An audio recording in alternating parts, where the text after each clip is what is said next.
Have you ever felt like life is testing you over and over with no sign of relief?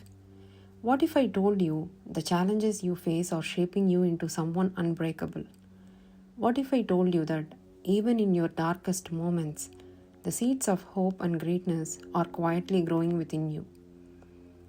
Long ago, a young man named Arian came to a wise monk who lived in an olive grove. Arian was lost, just as you feel now.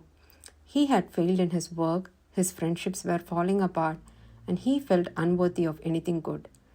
The monk took Arian to the oldest tree in the grove and said, "This tree has lived through centuries of storms, droughts, and fire. It should have fallen long ago, but it stands tall. Do you know why?" Arian shook his head. The monk smiled. "The olive tree doesn't fight the storms, it bends with them. It doesn't curse the rocky soil, it uses it to grow deeper roots. And when its branches are scarred, it turns those scars into strength." He handed Arian 3 objects: a stone, a twig, and a key. "These are your puzzle pieces. To understand the tree's lesson, you must solve this puzzle." The monk placed the stone in Arian's hand and asked, "What do you carry that you don't need?" Arian thought for a moment. "I carry the fear of what others think of me. It's heavy and it stops me from being who I am."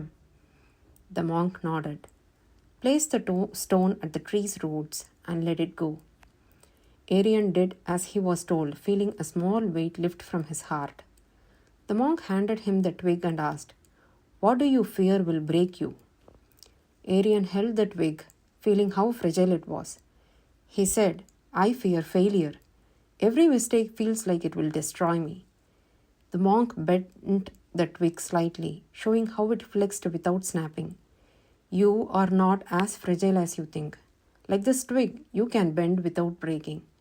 Your failures are not the end, they are your teachers." Arian placed the twig at the base of this tree and felt a bit stronger. Finally, the monk gave him the key. "What have you locked away that could set you free?" Arian stared at the key and thought of his love for music, something he had abandoned long ago because he believed it wasn't important. "I have locked away my passion," he admitted. The monk smiled. "Unlock it. It's the gift that will keep you alive." Arian placed the key beside the other items, and the olive tree seemed to shimmer in the moonlight. "You see,